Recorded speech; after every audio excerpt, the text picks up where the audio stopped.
So today I'm going to talk about self-correcting material.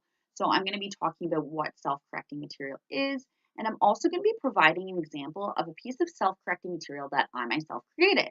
So what is self-correcting material? Self-correcting material is an activity that would be provided to a student or students after a teacher has taught a lesson. So it would be very useful in the fluency stage of the learning cycle after the student has acquired the knowledge and as a way to practice the material and become quicker at responding to questions and just get a better understanding of the material. So self-correcting material would be completed independently by the student. There's no judgment from the teacher or the fellow classmates.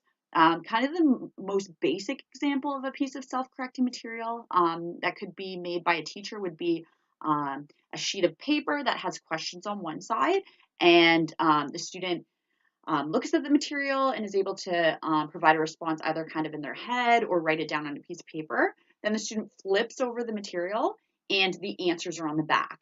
So they're able to get immediate feedback if the answer that they provided is correct and not reinforce wrong answers. So when might a teacher use self-correcting material? They would use it as a reinforcement for a lesson. They could use it to review a topic if they have an upcoming test as a study tool. Also, it would be good to use after a long break just to refresh students on the material. What's really great about it is that it can be created to reflect any area of interest or any grade level.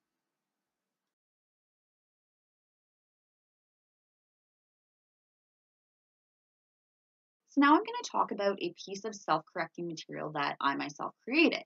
So the material that I created was to teach third grade math, in particular to teach reading time. So by the end of grade three, the Ontario curriculum says that students should be able to read um, clocks, so like analog clocks, to the nearest 5 minutes. So the piece of self-correcting material that I'm going to show you was created fairly inexpensively by using stock-board, using Bristol board, using a paper fastener, and a Sharpie to write with, and scissors to cut up the material.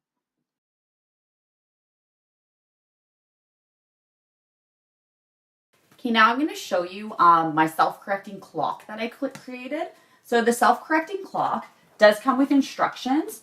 So I've created instructions with visuals to help the student understand how to do the task. So it's pretty easy to follow along. They can read it or they can look at the visuals.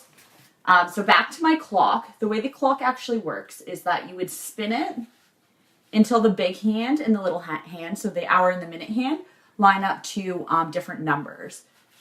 So you would spin it, and then the student would think in their head what the correct answer, what time it is, or they could write it down on a piece of paper.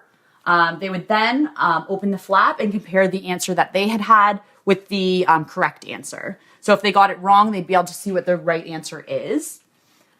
The clock also has kind of different ways that the time's written. So here you can see that it's written in numbers. And here you can see that some of the answers are written in letters. So each clock has 12 different times, and I've created 2 different clocks. So there's 12 ways to practice time on each of the clocks.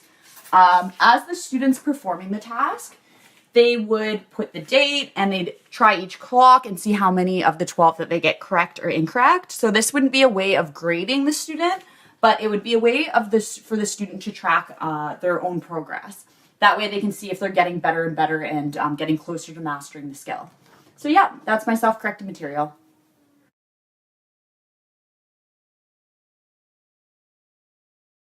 So some benefits to the self-correcting clock that I created would be that it is easy to use.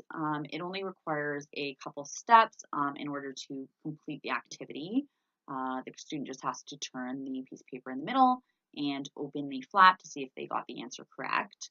Also, I have provided instructions that have visuals on them, which can act as a prompt for students that might have trouble reading. Also, the clock does provide multiple practice opportunities. So each clock has 12 different times on it that students can practice reading the time. Also, as mentioned before, there's no pressure on behalf of the student. The activity is not graded, so they can kind of complete it to the best of their ability, but not have to worry about being judged. Some challenges that I did come across. So I did really come across one in particular, and that was trying to write my instructions so that they reflected a third grader. Just the kind of vocabulary I was using, it's really important if you do create your own piece of self-correcting material that you look at your target audience and just make sure that they would be able to understand what is being said. Something else that could come across for somebody would be if they have a student who is performing the clock and keeps getting the answers wrong, or any kind of other self-correcting material that you created and the student's getting all the questions wrong.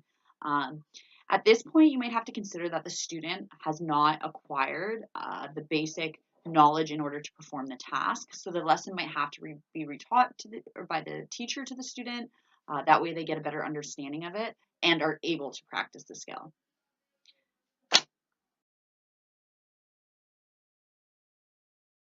All for my video, everyone. I hope you learned something new about self-correcting material.